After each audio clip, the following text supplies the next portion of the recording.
नमस्कार मित्रों, apex classes के डिजिटल प्लेटफॉर्म पर आप सभी लोगों का हार्दिक स्वागत है। वीडियो के इस भाग में हम लोग डिस्कस करने जा रहे हैं उत्सर्जन संबंधित विभिन्न रोगों के बारे में। जानकारी के लिए बता दूं, इससे पहले की वीडियो में हम उत्सर्जन तंत्र से संबंधित सभी जानकारियों को प्राप्त कर चुके हैं। अब हम लोग यहाँ पे अलग अलग तरह की बीमारियों के बारे में डिस्कस करने जा रहे हैं जो उत्सर्जन तंत्र से संबंधित है। बहुत सारी बीमारियां, कम से कम 15-20 बीमारियों के बारे में बातचीत करेंगे। हो सकता है हम एक वीडियो में बात कर लें, हो सकता है हम एक और वीडियो बीमारियों के ऊपर बना देंगे। पहली बीमारी इसके अंदर आपके पास में आएगी, वो है आपके पास में यूरेमिया। क्या होगी बेटा? यूरेमिया। पहली डिजीज जो आ रही है हमारे पास में वो कौन है? यूरेमिया। यूरेमिया नाम से क्या पता लग रहा है? यूरिया। जब रक्त के अंदर यूरिया की मात्रा क्या हो, जैसे अगर अपन बात करें इस बीमारी के अंदर क्या रहता है बेटा, जब रक्त के अंदर, किसके अंदर बेटा? रक्त के अंदर यूरिया की मात्रा 30 से कितना, नहीं सॉरी 10 से 30 मिलीग्राम प्रति 100 ml ब्लड में, कितनी? 100 ml ब्लड में 10 से 30 ग्राम मात्रा हो जाए या उससे अधिक हो जाए, ठीक है ना। 100 ml ब्लड में 10 से 30 ग्राम मात्रा 100 ml ब्लड में अधिक हो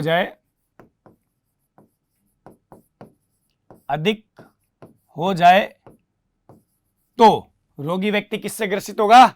यूरेमिया से। यह अवस्था क्या कहलाती है बेटा? यूरेमिया कहलाती है। यह अवस्था यूरेमिया कहलाती है, ठीक है। क्या कहला रही है? यूरेमिया कहलाती है। समझ गए मेरी बात को? हम लोग क्या पढ़ रहे हैं? उत्सर्जन तंत्र से संबंधित रोग, ठीक है ना। उत्सर्जन संबंधी रोग हम लोग ये डिस्कस कर रहे हैं, उत्सर्जन संबंधी रोग। 2 नंबर बीमारी की अगर अपन बात करें, पहले नंबर पे तो हो गया अपने पास में यूरेमिया। 2 नंबर पे अगर अपन बात करेंगे तो आपको बता दूं, यूरेमिया की वजह से किसी रोगी व्यक्ति की मृत्यु भी हो सकती है। याद रखना इस चीज को, ठीक है ना, याद रखना इस चीज को। दूसरी बात कर रहे हैं गाउट के बारे में। गाउट के बारे में मैंने आपको पहले भी बताया था बेटा, ठीक है। जब मैंने यूरिक अम्ल पढ़ाया था, मेरा 2 नंबर वाला वीडियो है जो उत्सर्जन तंत्र का, उसमें भी गाउट के बारे में दे रखा है। ये एक आनुवांशिक रोग होता है बच्चों। कैसा होता है? आनुवांशिक रोग। तो यहां पे अपन क्या लिख देंगे? यह एक आनुवांशिक रोग है, ठीक है, जिसमें यूरिक अम्ल की मात्रा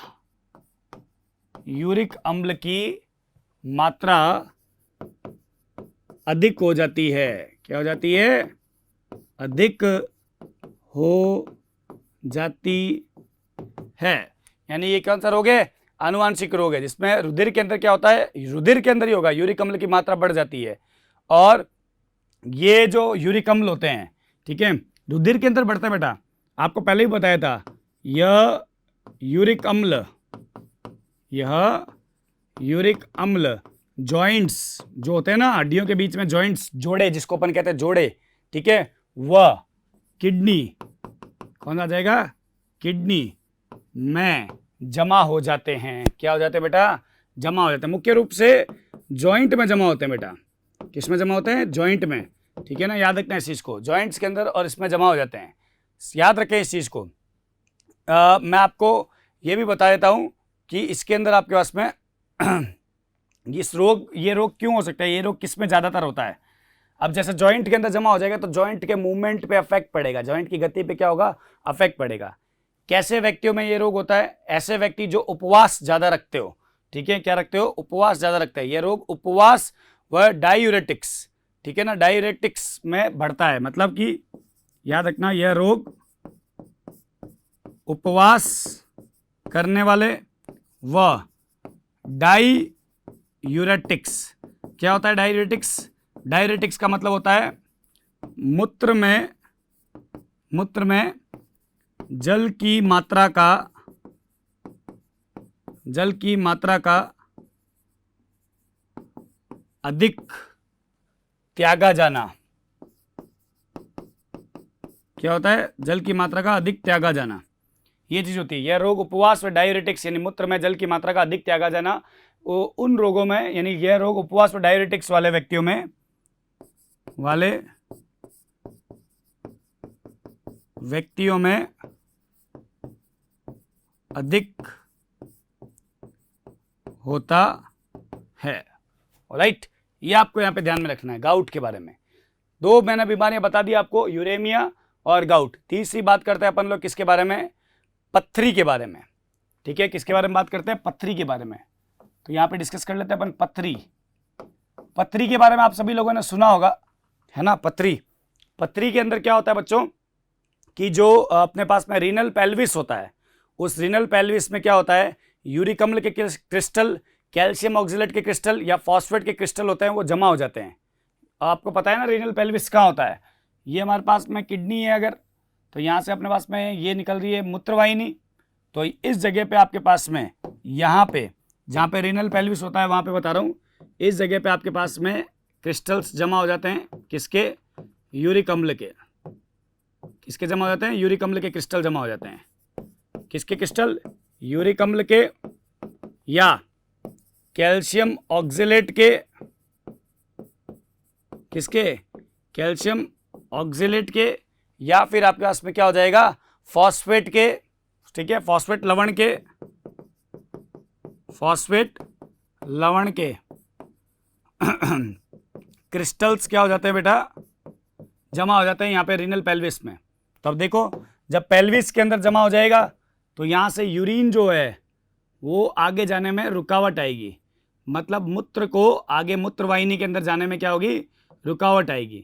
समझो मेरी बात को। तो इसमें क्या होता है, आपके पास में पथरी होती है। इस बीमारी क्या कहते हैं, पथरी होती है, जिससे रोगी को क्या होता है, दर्द होता है, मूत्र त्यागने में बाधा भी होती है। तो ये तो क्रिस्टल्स तो मैंने यहाँ लिख दिए, कहाँ पे जमा होंगे ये सारे, वृक्क श्रोणी पे। वृक्क श्रोणी मतलब क्या हो गया आपके पास में, रीनल पेल्विस पे जमा हो जाएंगे। ठीक है, इसमें होगा कि आपके पास में मूत्र त्यागने में दर्द का अनुभव होना, ये आपके पास में किस में रहेगा, पथरी के अंदर रहेगा। ठीक है, किस में रहेगा बेटा, पथरी के अंदर रहेगा। याद आ जाएगी मेरी बात को, याद रखना। ठीक है ना। चौथी बीमारी है ब्राइट्स डिजीज। कौन सी है, ब्राइट बीमारी, यानी ब्राइट डिजीज जिसको अपन बोलते हैं। 4 नंबर पे अपन लोग बात कर रहे हैं ब्राइट का रोग। यह सामान्य रूप से जीवाणु की वजह से होता है, स्ट्रेप्टोकोकस जीवाणु की वजह से होता है बच्चों। किसकी वजह से होता है आपके पास में, स्ट्रेप्टोकोकस। ब्राइट का रोग या नेफ्राइटिस बोलते हैं इसके अंदर। क्या बोलते हैं, ब्राइट का रोग को एक और नाम बोलते हैं नेफ्राइटिस। नेफ्राइटिस। और आपको बता देता हूं, नेफ्राइटिस, आइटिस जिस किसी भी शब्द के पीछे लगा हो उसका मतलब वहां पे क्या होता है, इन्फ्लामेशन, यानी कि सूजन आ जाना, है ना, इसको बोलते हैं अपन। तो ब्राइट का रोग या नेफ्राइटिस की बात कर रहे हैं अपन लोग यहाँ पे। यह रोग किस वजह से होता है, जीवाणु के संक्रमण की वजह से होता है। तो इसमें नेफ्रॉन के अंदर आ रहा है। ठीक है, तो याद रखना, ग्लोमेरुलस मतलब केसिका गुच्छक में स्ट्रेप्टोकोकस जीवाणु के कारण यह इन्फेक्शन यानी कि संक्रमण होता है। तो किसमें होगा, ग्लोमेरुलस के अंदर होगा। किसमें होगा बेटा, ग्लोमेरुलस के अंदर। जिससे क्या होगा, नेफ्रॉन के अंदर क्या आ जाएगी, स्वेलिंग आ जाएगी। याद रखना, ग्लोमेरुलस में क्या आ जाएगी, सूजन आ जाएगी। ठीक है ना। तो जिसके फलस्वरूप ग्लोमेरुलस में सूजन आ जाती है एवं, याद रखना, ग्लोमेरुलस में सूजन आ जाती है। और क्या होगा, जो ग्लोमेरुलस झिल्ली होती है यानी परानिसेंदन झिल्ली जो छानती है, ग्लोमेरुलस झिल्ली अधिक पारगम्य हो जाती है। अब अधिक पारगम्य हो जाएगी बेटा, तो उस केस में क्या होगा, आपके पास में आरबीसी और प्रोटीन भी छन जाएंगे। क्योंकि हम जानते हैं कि ग्लोमेरुलस से जो चीज नहीं छनती है वो है हमारे पास में जो कणिकाएं होती है, रुधिर की कणिकाएं, आरबीसी, डब्ल्यूबीसी, प्लेटिलेट, और साथ में प्लाज्मा प्रोटीन, ये नहीं छनते हैं। लेकिन इस केस में क्या होगा आपके पास में, ये भी छन जाएंगे, है ना। क्या हो जाएगा आपके पास में, ये भी छन जाएंगे। इसका मतलब यहाँ पे ये हो गया कि ये अधिक पारगम्य हो जाएगी, जिसके फलस्वरूप क्या होगा, आरबीसी और प्लाज्मा प्रोटीन भी छन करके कहाँ आ जाएंगे, पीसीटी के अंदर आ जाएंगे। तो ये भी याद रखना, जिसके फलस्वरूप आरबीसी व प्लाज्मा प्रोटीन छन कर पीसीटी में आ जाते हैं। ये चीज होती है आपके पास में। देखो आपके जो जितना लेवल में दे रखा है उतना आपको बता देता हूं कि अपने को अभी इतना ही याद रखना, अभी अपने को ट्रीटमेंट वगैरह याद रखने की आवश्यकता नहीं है इतना ज़्यादा, है ना। तो यानी कहने का मतलब ये हो गया कि अगर आप इसमें आपको इतना ही याद रखना, जब आप एमबीबीएस करेंगे आगे तो आपको इसका ट्रीटमेंट भी पता लगेगा। वैसे इसमें एंटीबैक्टीरियल ड्रग दे देंगे यहाँ पे दवा के तौर पे, लेकिन इतना अपने सिलेबस में नहीं है, ना ही पूछता है अपने को। सेवन पूछता है ये क्या होता है, ये कहाँ पे होता है, ये चीज़ें सवाल आते हैं। नीट में भी ये सवाल आते हैं, ठीक है। अब अगर अपन इसका इलाज नहीं कराएंगे तो अपने क्या हो जाएगा, उत्तक में क्या हो जाएगा, तरल जमा हो जाएगा, और जिसके कारण क्या होती है, टांगे फूल जाती है, ठीक है। अगर अपन इलाज नहीं कराते हैं तो उत्तकों में तरल जमा हो जाता है, जिसकी वजह से टांगे फूल जाती है, और इस चीज़ को ड्रॉप्सी कहते हैं। क्या कहते हैं, ड्रॉप्सी। तो ये बात भी हमको यहाँ पे लिखनी पड़ेगी बेटा, ठीक है। इस बीमारी का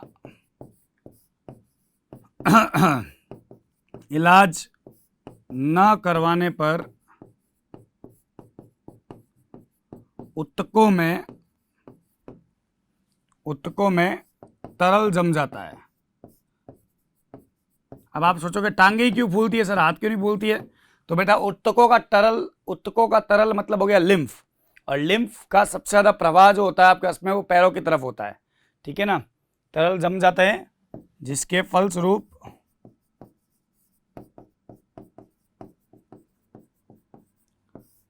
टांगे फूल जाती है।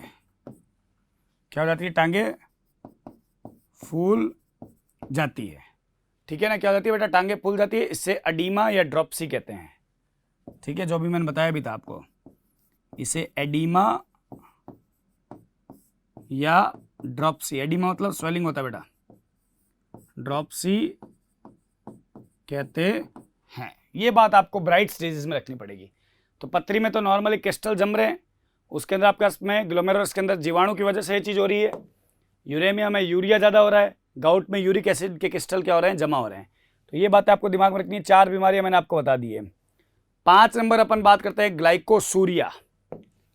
5 नंबर जो बीमारी है अपने पास में उसका क्या नाम है बच्चों, ग्लाइकोसूरिया, ठीक है ना, याद रखना।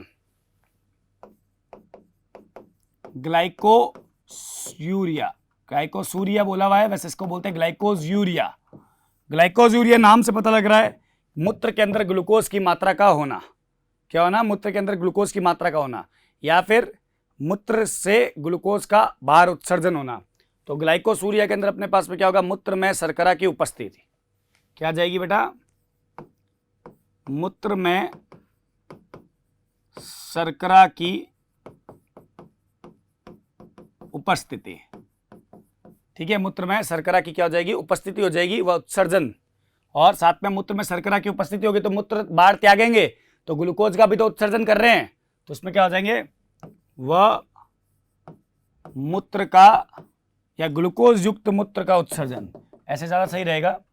वह ग्लूकोज युक्त मूत्र का उत्सर्जन क्या कहलाता है, ग्लाइकोसूरिया कहलाता है। क्या कहलाता है, ग्लाइकोसूरिया। ये रोग इंसुलिन हार्मोन की कमी के कारण होता है बेटा, क्योंकि जब इंसुलिन, 2 तरह के हार्मोन होते हैं पेनक्रियास से अग्नाशय से निकलने वाले, अग्नाशय से लैंगरेंस की दीपिकाओं द्वारा निकलने वाले 2 हार्मोन हैं। एक है कौन सा, ग्लूकागोन, एक है इंसुलिन। ग्लूकागोन हमेशा रुधिर के अंदर ग्लूकोज के स्तर को बढ़ाता है और इंसुलिन क्या करता है, कम करता है ना। तो अब दोनों बराबर होते हैं तो बैलेंस रहती है। अब इंसुलिन की कमी हो गई तो ग्लूकागोन क्या कर देगा, शुगर के लेवल को बढ़ा देगा, है कि नहीं। तो यही चीज़ तो बताइए आपको, यह रोग इंसुलिन की कमी के कारण होता है। यहां पे लिखेंगे हम लोग, यह रोग इंसुलिन की कमी के कारण होता है। इंसुलिन की कमी से होता है। ठीक है, क्या होता है? इंसुलिन की कमी से होता है। याद रखना, इस फेस को अपन लोग डायबिटीज मेलिटस भी कहते हैं। यह रोग डायबिटीज मेलिटस भी कहलाता है।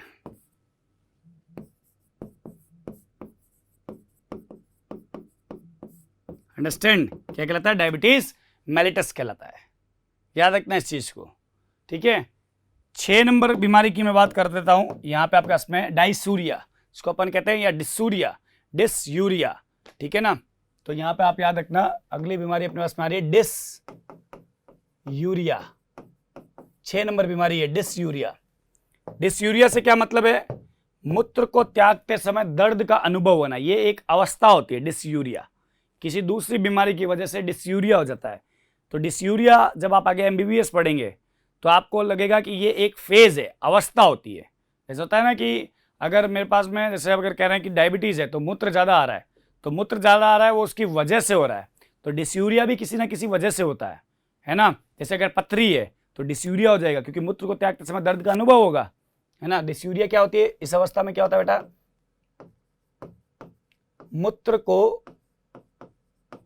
त्यागते समय दर्द का अनुभव होना क्या कहलाता है? डिसयूरिया कहलाता है। देख लीजिए भले ही आप लोग, ठीक है ना, दर्द की अवस्था उसको क्या कहते हैं? डिसयूरिया कहते हैं। अब अगला आता है पॉलीयूरिया। क्या होता है बेटा? पॉलीयूरिया। पहले अपन ने पढ़ा ग्लूकोसूरिया, फिर पढ़ा अपना डिसयूरिया, अब बढ़ते हैं अपन लोग पॉलीयूरिया। ठीक है ना, याद रखना। 7 नंबर पे अपने पास में क्या आ रहा है? पॉलीयूरिया। पॉलीयूरिया में क्या होता है कि नेफ्रॉन के द्वारा जल का पुनः अवशोषण नहीं होता है ना, या कम होता है। तो इसमें क्या होगा? नेफ्रॉन के द्वारा जल का पुनः अवशोषण कम होना। ठीक है, जिसकी वजह से क्या होगा? इस कारण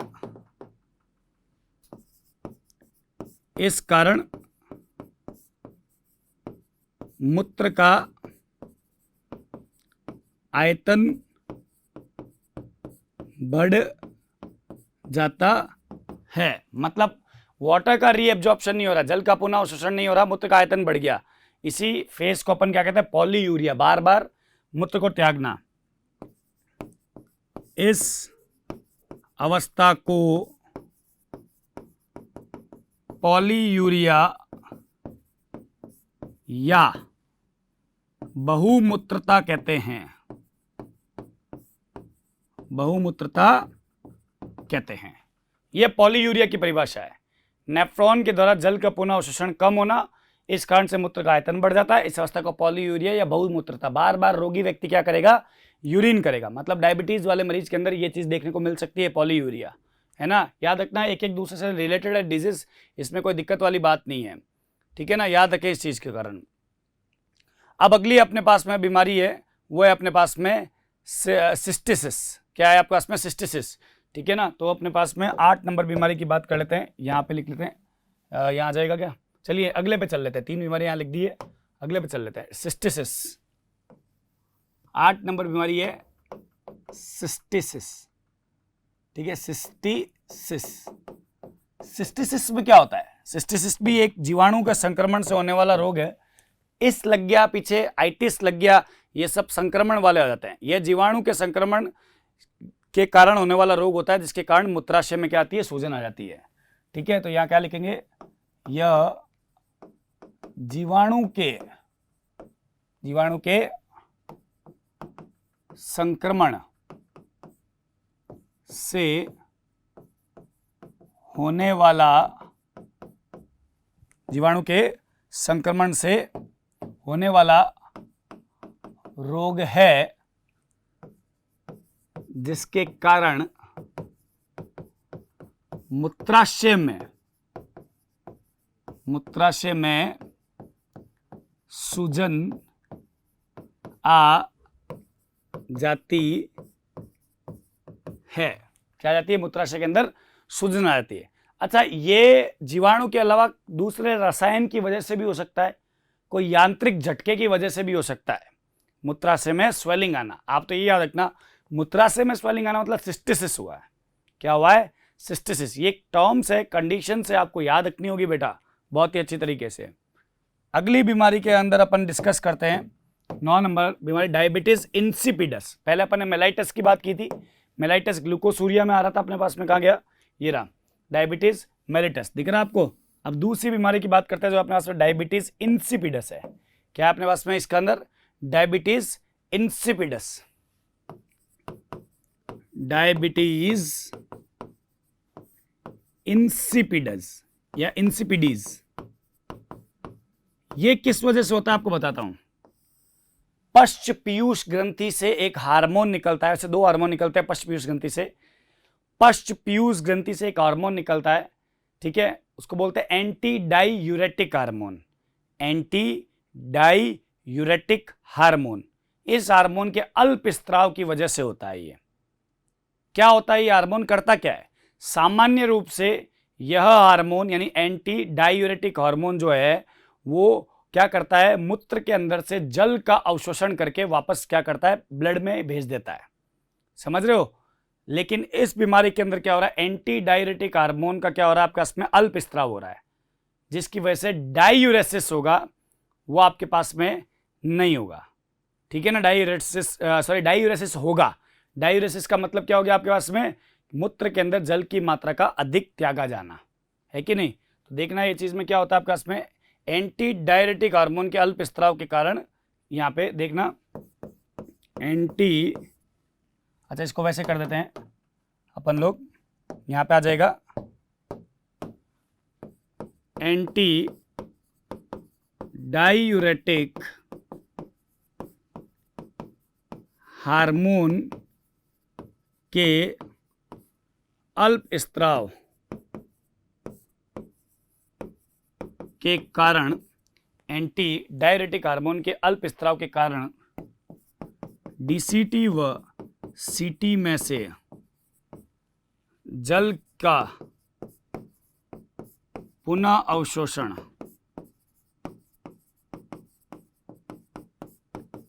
नहीं हो पाता है। मतलब डीसीटी और सीटी में से जल का पुनः अवशोषण नहीं हो पा रहा है, जिसकी वजह से क्या हो जाएगा? मूत्र का आयतन बढ़ जाता है। फलस्वरूप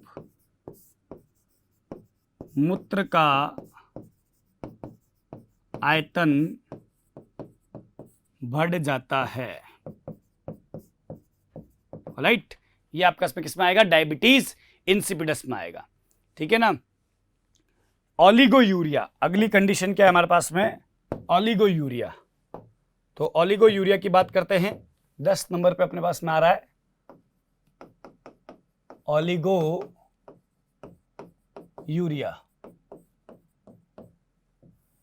भाई जितना मूत्र त्यागा जाना चाहिए उससे कम मात्रा में अगर अपन यूरिन त्याग रहे हैं तो उसको क्या बोलते हैं? ओलिगोयूरिया बोलते हैं। ठीक है ना? मूत्र त्यागने की मात्रा का क्या होना आपके इसमें? इस रोग में मूत्र की मात्रा जो होती है वो सामान्य से बहुत कम हो जाती है। इस रोग में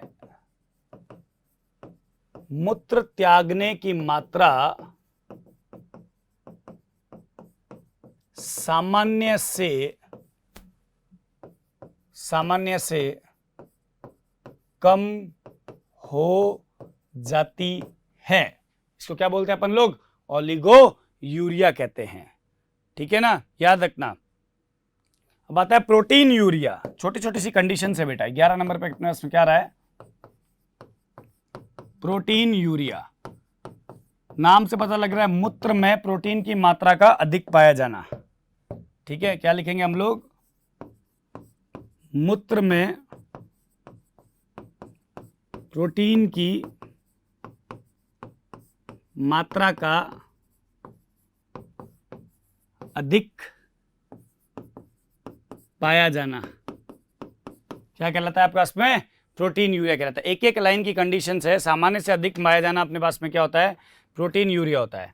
और प्रोटीन में सबसे ज़्यादा मात्रा अगर एल्बुमिन की है, ठीक है, प्रोटीन में यदि अधिक मात्रा किसकी है? एल्बुमिन है। अभी अधिक मात्रा में एल्बुमिन है तो इसे एल्बुमिन यूरिया कहते हैं। क्या कहते हैं? एल्बुमिन यूरिया कहते हैं। भाई सारी रट्टाफिकेशन वाला है, ठीक है ना। क्या होता है? एल्बुमिन यूरिया कहते हैं। सब आपको कंडीशंस याद रखनी पड़ेगी। टोटल आपको थोड़ा सा रटना पड़ेगा इसके अंदर कि किसके अंदर क्या होता है। कंडीशंस याद करनी है तो ऑब्वियस सी बात है, ये आपको करना पड़ेगा इसके अंदर। ऑलराइट, फिर अपन लोग अगली बीमारी की बात करते हैं 12 नंबर पे। वो है अपने पास में कौन? Ketone urea. कौन है बेटा? Ketone urea. नाम से क्या पता लग रहा है? यूरिन में यानी मूत्र के अंदर कीटोन की मात्रा का क्या होना है? ज्यादा होना है। किसकी मात्रा? कीटोन। मूत्र में कीटोन जैसे एसिटिक अम्ल की मात्रा का बढ़ना। ठीक है, सिंपल लिख दो यहाँ पे, मूत्र में कीटोन जैसे एसीटोन की मात्रा का अधिक होना क्या कहलाता है? कीटोन यूरिया कहलाता है। 13 नंबर डिजीज की बात करते हैं। 13 नंबर पे बात कर रहे हैं हम लोग जिस बीमारी के बारे में, वो है हिमेटो यूरिया। ठीक है ना, हिमेटो यूरिया। हिमेटो मत हमेशा शब्द ब्लड के लिए आता है, और ब्लड में जब भी हिमेटो का यूज लिया जाता है तो सबसे पहला नाम आरबीसी का उठता है। किसका उठता है बेटा आपके पास में? आरबीसी का। तो यहां पे क्या होता है? मूत्र में आरबीसी की मात्रा का बढ़कर, मतलब ज्यादा होकर, मूत्र में आरबीसी की मात्रा का बढ़कर मूत्र के साथ निष्कासन होना। इसका मतलब ये हो गया कि यूरिन में क्या होगा? ब्लड आएगा। उसको क्या बोलते हैं अपन लोग? हिमेटो यूरिया बोलते हैं। ठीक है ना। और मूत्र में हीमोग्लोबिन की मात्रा अगर ज्यादा हो तो उसको हीमोग्लोबिन यूरिया बोलेंगे। क्या बोलेंगे? मूत्र में हीमोग्लोबिन की मात्रा का ज्यादा होना हीमोग्लोबिन यूरिया कहलाता है। क्या कहलाता है? हीमोग्लोबिन यूरिया कहलाता है। समझ गए? अब आरबीसी ज्यादा होगी तो ऑब्वियस सी बात है कि हीमोग्लोबिन भी ज्यादा ही होगा। ठीक है ना। अब अपने पास में 14 नंबर पर बीमारी आ रही है पायूरिया। ठीक है, पायूरिया में क्या होता है? मूत्र के अंदर पस सेल यानी मवाद कोशिका, जो रस्सी बढ़ जाती है ना, उसकी बात कर रहे हैं, उसका ज्यादा हो जाना। ठीक है ना। या इसको ऐसे क्या लिखोगे? मूत्र में मवाद सेल्स का पाया जाना क्या होता है? पायूरिया होता है। मतलब मवाद सेल मतलब जिसमें रस्सी बढ़ जाती है ना नॉर्मली, वैसी सेल का मिल जाना इसके अंदर।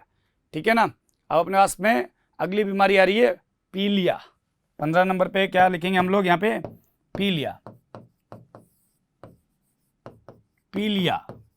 पीलिया बीमारी वैसे पाचन से संबंधित भी है इसमें, लेकिन इसको यहाँ पे भी लिखा जाना चाहिए। इसमें क्या लिखेंगे? मूत्र में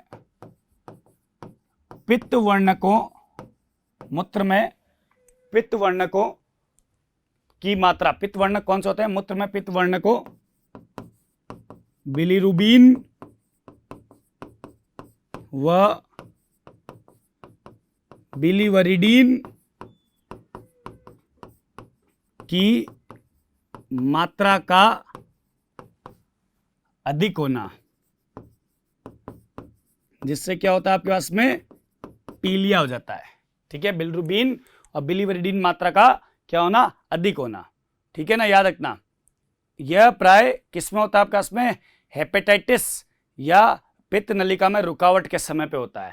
ठीक है, कब होता है ये, कब मात्रा बढ़ेगी, यह प्राय हेपेटाइटिस, हेपेटाइटिस मतलब हो गया यकृत शोथ, क्या हो गया, यकृत शोथ व पित्त नलिका में रुकावट के कारण होता है। अब आप सोचोगे आइटिस लगा हुआ है, हेपेटाइटिस मतलब यकृत शोथ, मतलब यकृत का अंदर क्या होना, शोथ होना, शोथ मतलब इन्फ्लामेशन, इन्फ्लामेशन मतलब रेडनेस, रेडनेस मतलब स्वेलिंग, समझ गए। आइटिस लगा है ना तो शोथ होगा इसके अंदर। तो ये कौन सा होता है आपके पास में 15 नंबर पे बीमारी, इसका नाम था अपने पास में क्या, पीलिया। अब अपने पास में नेक्स्ट कौन सा आता है, एल्केप्टेनोयूरिया। क्या आता है आपके पास में, एल्केप्टेनोयूरिया। तो 11 नंबर 16 नंबर पे अपन बात करते हैं, इसका नाम क्या है, एल्केप्टेनोयूरिया।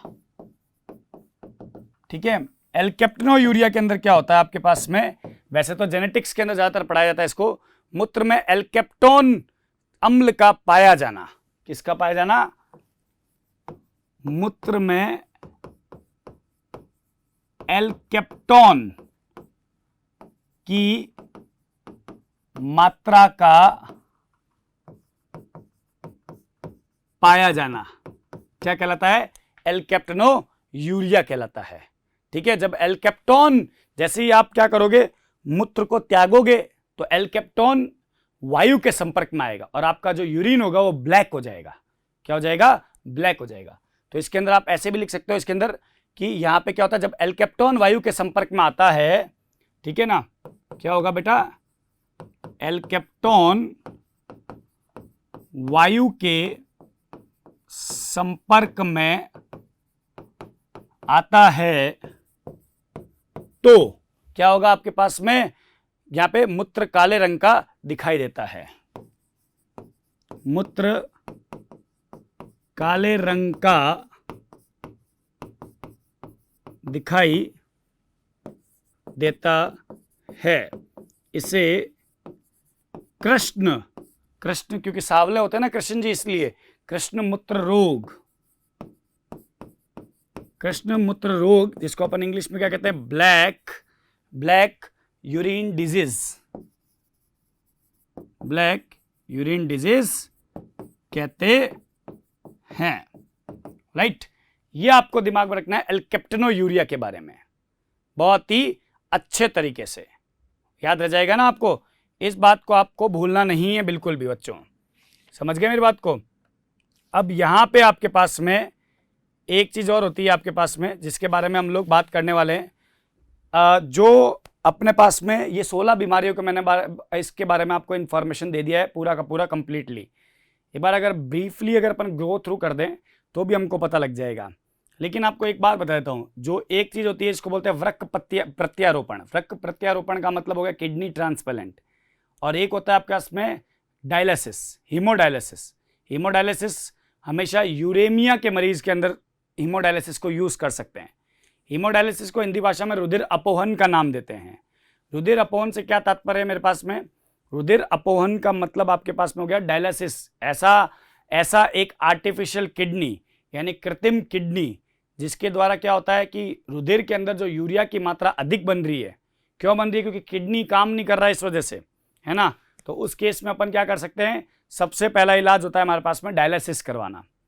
डायलिसिस एक आर्टिफिशियल किडनी होता है जिसको क्या करते हैं, एक धमनी की मदद से क्या करते हैं, रुधिर को लेते हैं, कहाँ पे, उस मशीन के अंदर, और उस मशीन के अंदर कुछ क्या कंपोजिशन होता है वो सब आपको मैं अगले वीडियो में जरूर बताऊंगा।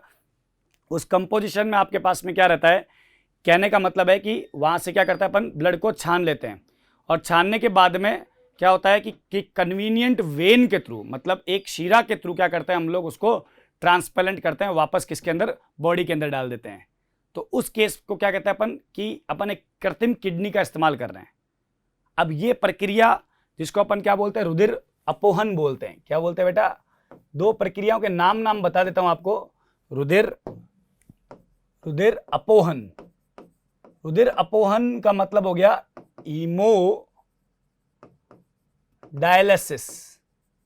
हीमोडायलिसिस यानी रुधिर अपोहन, रुधिर अपोहन के अंदर आपके पास में क्या चीज रहती है कि ये किसके मरीज के लिए इस्तेमाल करते हैं, यूरेमिया के मरीज के लिए इस्तेमाल करते हैं। किसके लिए इस्तेमाल करते हैं अपन लोग, यूरेमिया के मरीज के लिए इस्तेमाल करते हैं, है ना, याद रखना इस बात को, यूरेमिया। अब अगर अपोहन से भी ठीक नहीं हो रहा है मरीज, यूरेमिया का मरीज यदि रुधिर अपोहन से भी ठीक नहीं हो रहा है, तो ऐसी कंडीशन में हमारे पास आखिरी इलाज क्या होता है, वृक्क प्रत्यारोपण। वृक्क प्रत्यारोपण को क्या कहते हैं, किडनी ट्रांसप्लांट।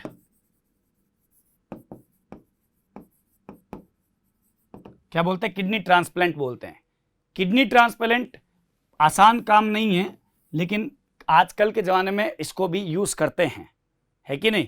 तो पहला इलाज क्या रहेगा, यूरेमिया का हीमोडायलिसिस। दूसरा क्या रहेगा आपके पास में, किडनी ट्रांसप्लांट का रहेगा। जो मैंने आपको बीमारियां बताई है, अगर मैं आपको एक बात बताऊं, यूरेमिया, इसका इलाज मैंने आपको बता दिया। गाउट का हमारे पास में ज़्यादा से ज़्यादा आप क्या कर सकते हो, यूरिक एसिड के क्रिस्टल्स को रिमूव करने के लिए टेबलेट दे सकते हो, ठीक है ना।